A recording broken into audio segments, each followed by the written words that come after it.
ce Shabbat qui vient, Shabbat Behar Be'ukotai. Im Be'ukotai telech ushtiu amelim batorah. Il y aura Be'ez Hashem le Kavav Iyar la Ilula, Yesod Sheba Yesod, 41e jour. 2. Sfirat HaOmer, la Ilula du Saint Ramchal Rabbeinu Moshe Chaim Lutzatto. Et Baruch Hashem, que nous a donné le mérite de commencer déjà quelques semaines, un peu moins, oui, quelques semaines, effectivement, l'étude du Ramchal, Messiat Yesharim, dans son livre, son œuvre. On est au milieu du 5e chapitre qui parle comment s'éloigner de tout ce qui peut déranger la prudence dans le service d'Hachem. Et là, il est en train de remettre en évidence la gravité de la raillerie, combien elle peut enlever à la personne la prudence, et donc il va trébucher, etc. N'est-ce pas, chers amis? Avançons. Vetiré keshi alatson. Vetiré keshi alatson. Vash'atato rabba. Tu vois la gravité de la raillerie et combien de désastres elle peut faire. Il donne un exemple extraordinaire, le Ramchal. C'est comme un bouclier qui a été oint d'huile. Enduit de l'huile. Ça veut dire qu'à l'époque, dans la guerre, quand ils allaient, il y avait des flèches qui étaient envoyées de l'un à l'autre pendant la guerre. Et donc, une des façons de se protéger des flèches, c'est de prendre un bouclier. Mais encore, on l'enduisait, ce bouclier, avec de l'huile pour que les flèches glissent plus facilement, pour que la protection soit plus efficace. Donc, il te dit de même au niveau de la guerre matérielle. Quand tu as un bouclier bien huilé, tu es mieux protégé. À l'inverse, dans le sens figuré, au niveau spirituel. La raillerie, c'est comme un bouclier qui fait dévier toutes les flèches du moussard. C'est perdu d'avance. Ok, c'est la moquerie, c'est ça. Moquerie, légèreté d'esprit, légèreté d'esprit.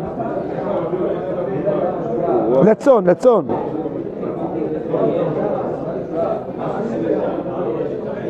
Il te dit pourquoi? Parce que la letzanout, la raillerie, la moquerie,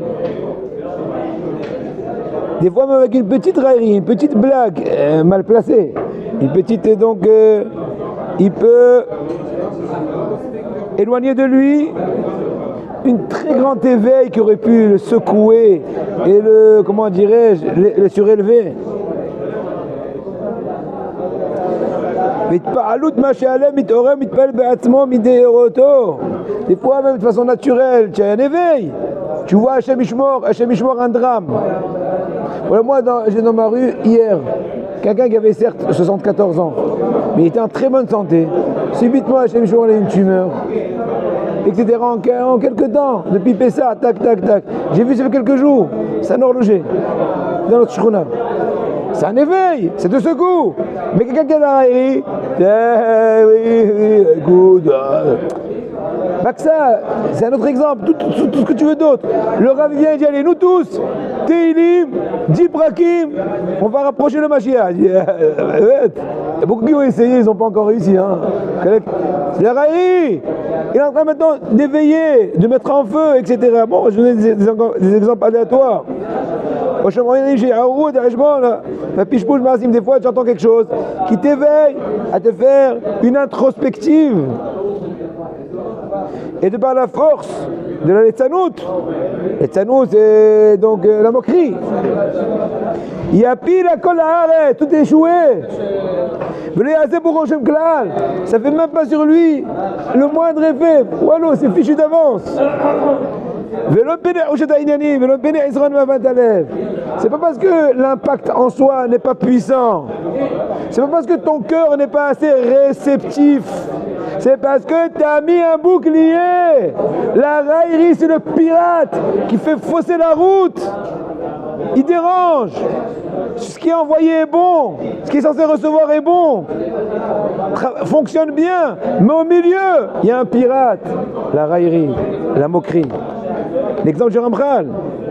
Le saint Navi Isaïe, Yeshaya Navi, il criait sur cela comme Krouria. Krouria, c'est une espèce d'oiseau. Je pense la nuit, il coasse, n'est-ce pas? Je sais pas quoi.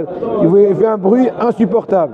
Donc c'est une expression de dire que de façon incessante, puissante, Échaïa criait, éveillé. Parce qu'il était conscient à son époque déjà que c'était l'essentielle raison. C'est cette raison-là. La raillerie, la légèreté d'esprit, la moquerie, la litzanout. C'est l'essentielle raison que toutes ces remontrances échouaient. Quelle nuit?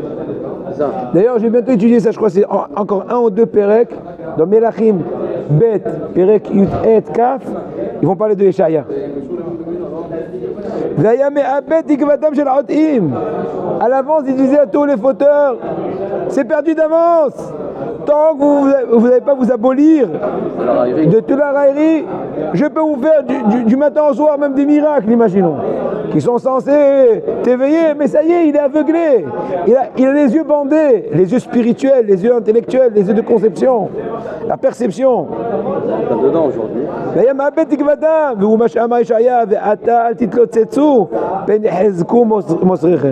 Il a dit Échaïa 28-22, il leur a dit, maintenant, ne soyez pas des railleurs, ne soyez pas des moqueurs.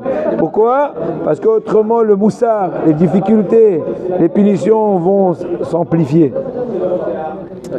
Aïe aïe aïe aïe aïe aïe aïe, avançons chers amis, encore un peu. Ukva Gazrou Omer Achamim Zuchonan Bracha. Nos sages de mémoire bénite ont déjà décrété dans Vadazara David et Amoudbet Sha'aletz Meviye Isurim Alav. Celui, le moqueur, eh bien, il est en train d'attirer vers lui les difficultés, les Isurim, les mortifications.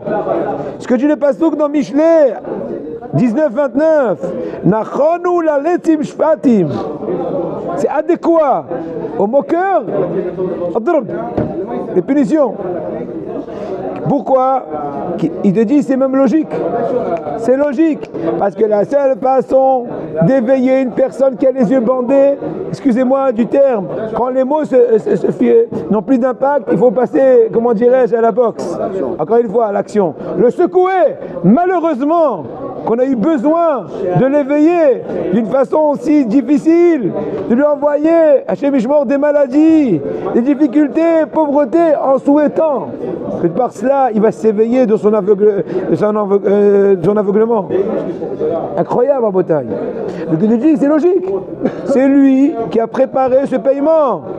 S'il avait laissé ses oreilles et ses yeux encore sans développer la barrière de la raillerie, il aurait suffi d'écouter une bonne dracha.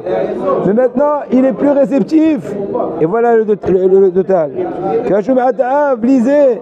Et quoi, il aurait tchouva, j'ai pas double vavo. Adema shikra, ojishma, mina moussarim. Donc, il aurait pu dire, écoutez du moussar, s'éveiller. Un rab, il fait une belle remarque de bon cœur, il se réveille. Je vous donne un exemple. Un exemple, c'est pas un exemple, mais bon, c'est un exemple pas directement. Ce matin, de bon matin, vers 8h, je faisais un coup de fil, je reçois de mon fils. En premier lieu, il m'a dit, je n'étais pas appelé tant que j'ai pas pris le temps de lire ton livre. Un peu le livre sur les Dayanim. N'est-ce pas, Birkat HaMishpat. Maintenant, mis à part cela, il m'a dit, je te répète ce que je disais déjà 2 ans, il faut que tu écrives aussi par rapport le moussard. Il m'a dit, pour quelle raison? Tout d'abord parce que ça touche une couche plus limitée de la société. Alors que le moussard, ça risquerait de toucher. Je dis Rav, j'ai du mal parce que je sens plus, on va dire, d'élan d'écrire des choses compliquées comme la halakha que du moussard. Il m'a dit mais non, si tu cherches à toucher plus de personnes, eh bien le moussard c'est plus. Et voilà une simple parole m'a sensibilisé et maintenant je suis en train de faire germer dans ma tête, ravifier. J'ai commencé à écrire, j'ai dû écrire au moins 10 sujets très beaux, mais je me suis un peu calé parce que je voulais focaliser mon énergie sur un seul sujet. Mais maintenant voilà, avec un gentil mot et sincère, mais dis non, tu écris de façon très spéciale, ça risquerait beaucoup d'éveiller, d'être comme... Je dis ben merci, ça me fait chaud. Donc ça fait germer. Autrement, si j'étais bouché, je dis qui va me dire du quoi faire? Qu'est-ce qu'il va me dire? Non mais Mais non, je dis pas ça par méchanceté. Je dis non, il comprend pas ce que je veux, il sait pas comment c'est. Je dis attends, il m'a dit un seul élément, il a raison. Il m'a dit, je te dis, à mon avis, et c'est un tamid haram, de grosse pointure, je te dis, à mon avis, il y aura plus d'impact au niveau public que cela. Ça y est, il m'a gagné. Certain. KO. Donc, comme tu as dit toi, il faut enjoliver. Faire, imaginons, le maximum du paquet là. Et hier, comme par exemple j'étais fatigué, au lieu bien que j'ai aidé mes enfants et tout, je sais pas que j'ai rien fait, mais quand tu as un programme clair, il y a des moments où tu as moins de force, c'est le moment d'écrire un peu plus sur le moussard. Parce que pour le moussard, il n'y a pas besoin de tellement d'investissement. Comme Ramchal. Voilà. Moussard qui donne, moi. Voilà. Donc il te dit que les letzim, les moqueurs, ils ne s'éveillent pas des Torahot. C'est ce qu'on vit.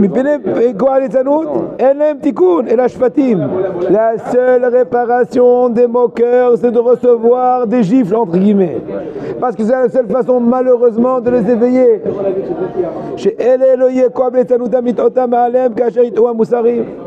Par contre, quand il reçoit des gifles, même en général, à moins qu'il est anormal, il va se réveiller un beau jour. Bon, en tout cas, la prochaine fois, on continuera la suite du Ramchal.